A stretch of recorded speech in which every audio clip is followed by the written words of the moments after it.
Hello guys, welcome back to my Gigi's channel. Thank you, Liam, for that beautiful introduction. Today, guys, we're going to start with this beautiful white. It is by Chaun Legend. It is a gorgeous white color. It's a little on the thicker side for gel, though, and I like a thinner gel. So if you are a thicker gel gal, the colors are beautiful, and you can't deny that. So check them out. Not sponsored, of course. Today's set has a white base, but we're not going to see the white because we're going to come in with some of my favorite pigment powders. These are by Degada, and I got them on Amazon. So if you're looking for some good ones, you get a lot in the kit. It comes with 2 boxes for each of these little tubes that you see. So you do get a lot, and you get some shimmers in there too. Again, not sponsored, but today's video is going to be a nice sunrise set. That's at least what was in my mind as I was creating it. I think it came out. I think it reads, but it's for the summer solstice, which is on Sunday. Longest day of the year. And hot, just so hot. It's so hot here, guys. It's been summer here for at least a month already here in Las Vegas. The desert is a cruel, cruel mistress, and she and I are not friends. Even though I do live here with her, we don't get along. I don't love summer. I don't really love the sun to touch me. I am a pale indoor girl. Although if the sun touches me, I get very brown very fast. So I do tan easily. I don't like to.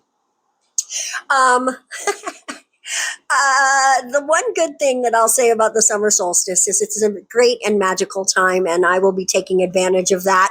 But also, it means it's from here on out for almost the rest of the year. Every day will be a little shorter, and eventually we'll start to get cooler. Not until like late September, because it is summer here for 4.5 months. Maybe a little longer even sometimes. So, and it's already starting out with a bang. We've been in the 110s already this last week. So it's going to be a hot one for us, I think. It didn't get cold enough for winter this year. And if that super El Nino happens, it's probably not going to get very warm or very cold this winter either, which really, I'm already thinking about next summer, right?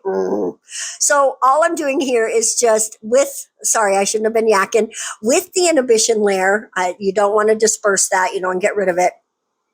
I'm just buffing in these beautiful Degada colors, and I'm not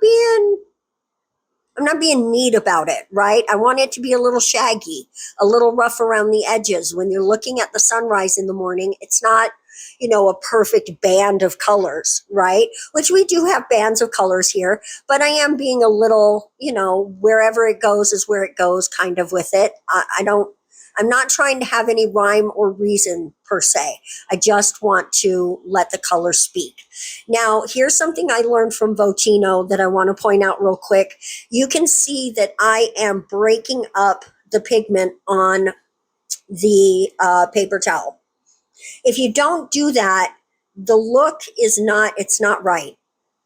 I don't know what it is about breaking it up that makes it's just smoother, and the color goes on smoother. It's less patchy. You get better coverage and distribution of the powder. So break it up a little, especially if you've been struggling to get your pigments to look nice.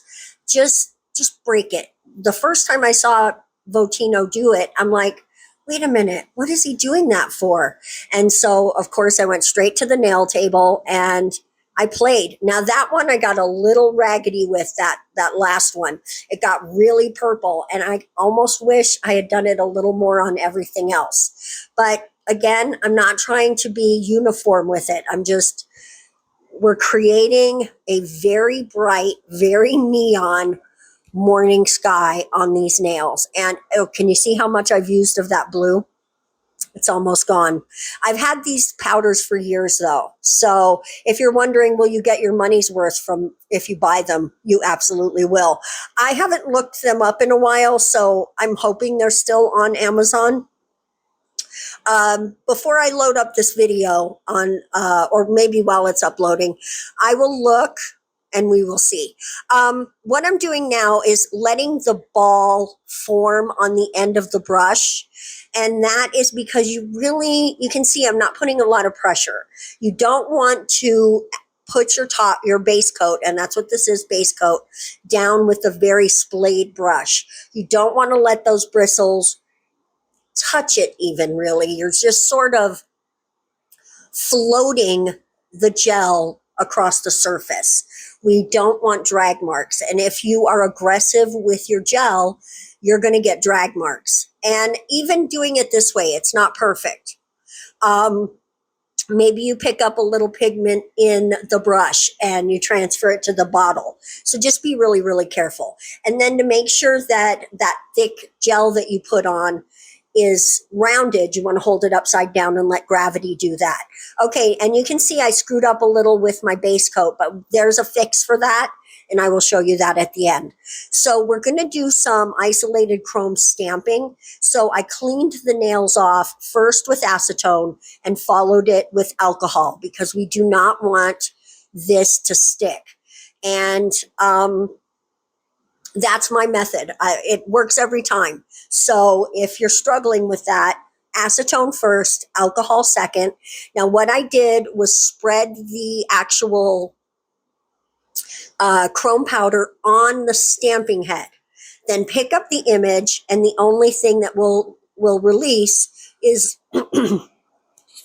is the chrome. Sorry guys, my throat is doing its little tickly thing. It's summertime, guys. It's super dry air and a lot of green things in the air, and I'm reacting to that. Now, one thing I did want to mention is that you don't have to completely take all the chrome off and then add more. You can just fill in the spaces, right? I don't wash this off until the very end. You can wash it with soap and water. I'm going to use a little alcohol. I'm going to take a little sip of water.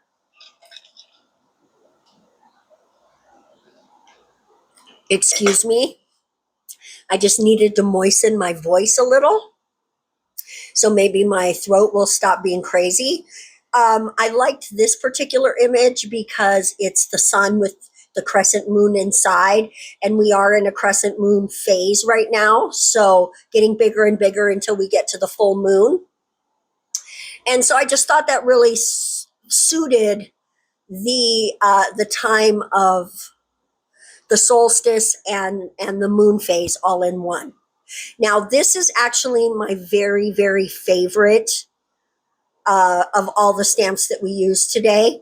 It's a face, and it's like a face in the sky. I absolutely love it. So we're going to come in. Every one of these stamps is going to be the chrome stamping. Look at that face. Look at her. I love her so, so much. She is so gorgeous. Look at that. Look how pretty she is. Very delicate. She almost doesn't belong.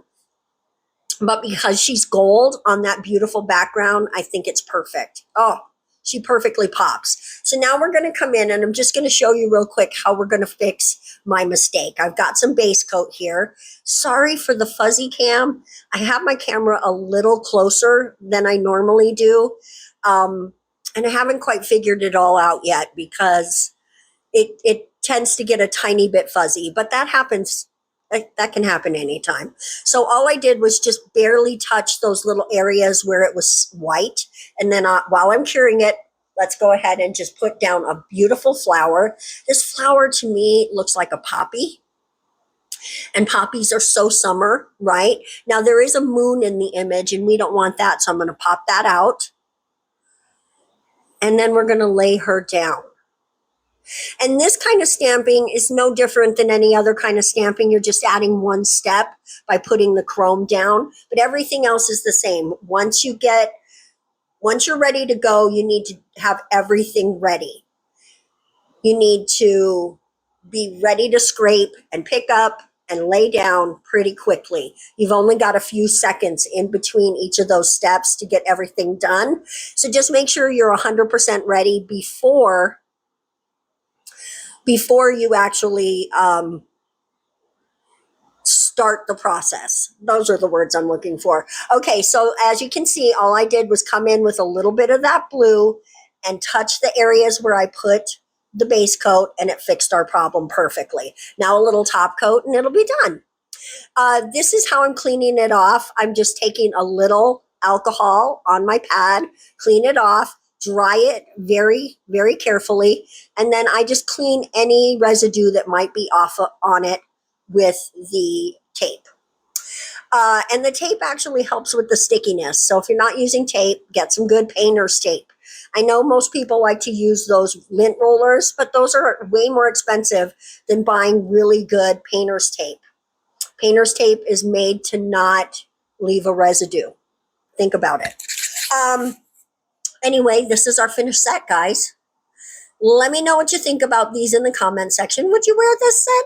I know the colors are a little loud, but it's a celebration. It's a celebration for people who love summer. It's a celebration for the solstice. You could even think of this as a solstice spell right on your fingertips, because I am all about wearing your spells these days. I like to draw runes on my body, mostly my arms, like down by my wrist, all kinds of things. But guys, thank you so much for coming and hanging out with me today.